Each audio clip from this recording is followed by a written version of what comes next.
बिटिया देवांशी, आई बाबूजी। जरा हमारा रचकन तो लेके आओ बिटिया। जी बाबूजी। अब बेटा राजू, जरा चश्मा तो ले आओ बेटा। ला बाबूजी। एक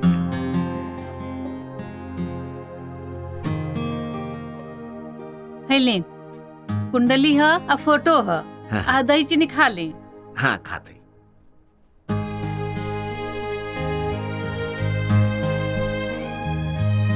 आ सुनी, लड़का के जन घर द्वार बा न तनी कायदे से देख के आई। कहा कि अपन देवांशी के जिंदगी के सवाल हो।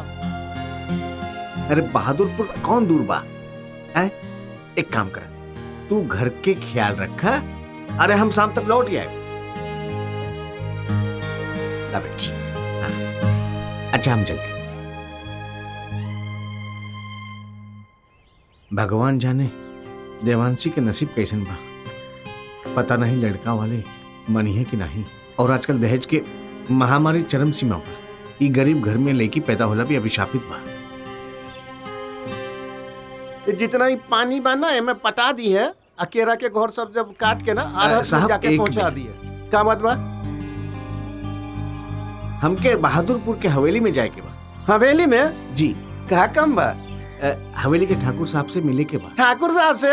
जी। अरे हम उनका मैनेजर हैं। अच्छा, रुआ कहाँ से है? नहीं है कोनो रिश्तेदारी? ना ना ना, हमार कोनो रिश्तेदारी नहीं की।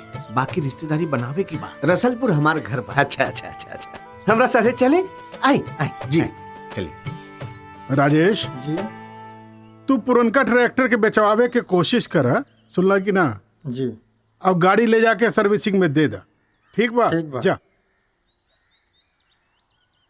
ये चौरंगी तने ठीक से दबाओ। आई आई बैठी। ठाकुर साहब, ई राम सिंह बारे नमस्ते। रसलपुर से आयल बारे।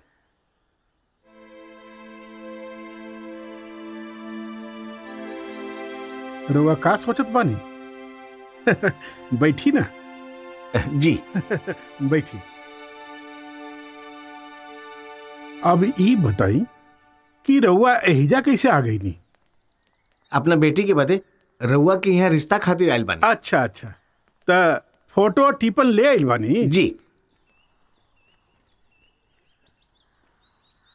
ई रहल फोटो, ई रहल कुंडली। जी प्रणाम। फोटो तो बहुत बढ़िया बा। ऐसा रिश्ता नसीब से आवेला। रउआ ठीक कहता नी। आई देखा लड़की के फोटो बा। का साचो हमार बेटा की ब्याह हुई? कहा सोचे लगलू? अरे रिश्ता तो भगवान के यहाँ से बन के आवेला, बुझलू? राम सिंह जी, जी। राउर बेटी और हमार बेटा के जोड़ी एकदम राम और सीता जैसन होखे वाला बा। अब सोची कि रउआ बर मिल गईल बा।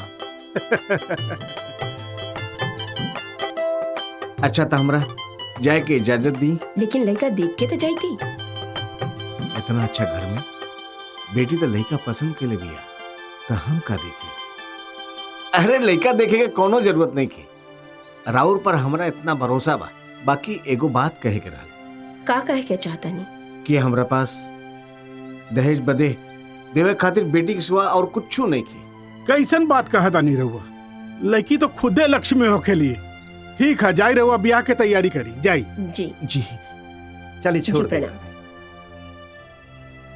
आ सुना, तू मंगल के बुला के अटीपन पंडित जी से बैठवा ली है। अरे हम मंगल के कहाँ खोजी?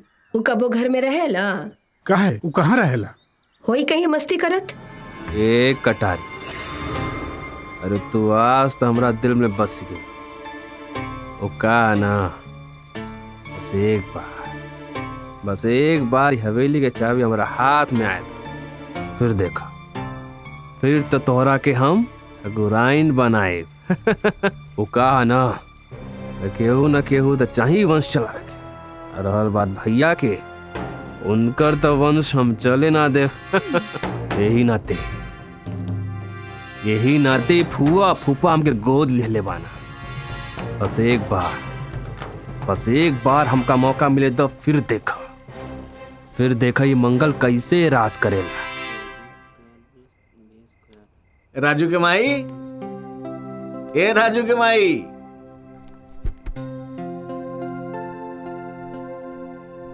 दा बाबूजी।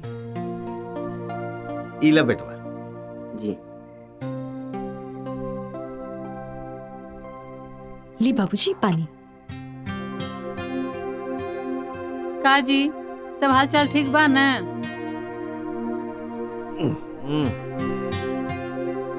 इला। ए बिटिया इला रख के दाल बखार दी। सब कुशल मंगल बानो? जे हम सोचले रही उसे कहीं ज्यादा अच्छा रिश्ता मिलल बा हमके। बहुत अच्छा बात है। अरे पूरे जिला जवारी में उनकर बराबर केहू नहीं खे। अरे हमार देवांशी बिटिया रानी बन के राज करी है, राज। ये तो सब ऊपर वाले का कृपा है जी। भाग्यशाली, अत्यंत भाग्यशाली। मंगल स्वगृही होके खुद भाग्य पर देख रहा बा।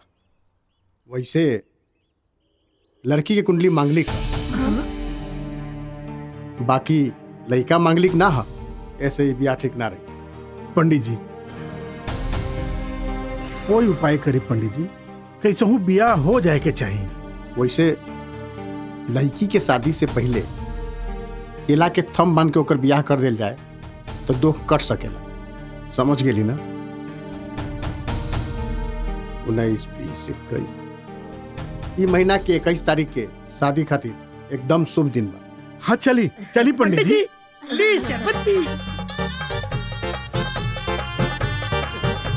इस समय मुंह मीठा करे के वक्त बा।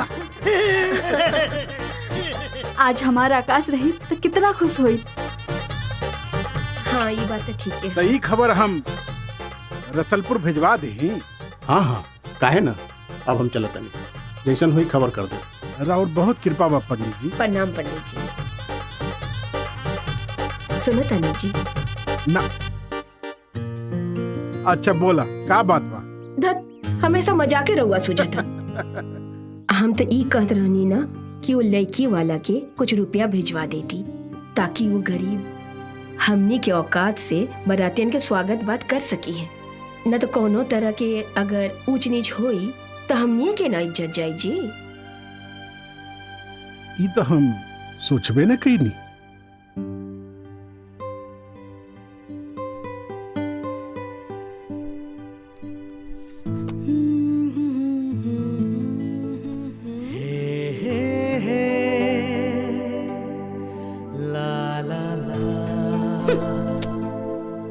हम ना बताए तोरा से।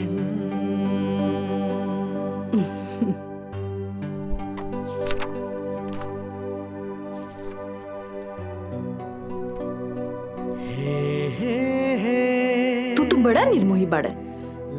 इतना दिन में एक बार भी तोरा की फुर्सत ना मिलेला हमरा से बतियावे के।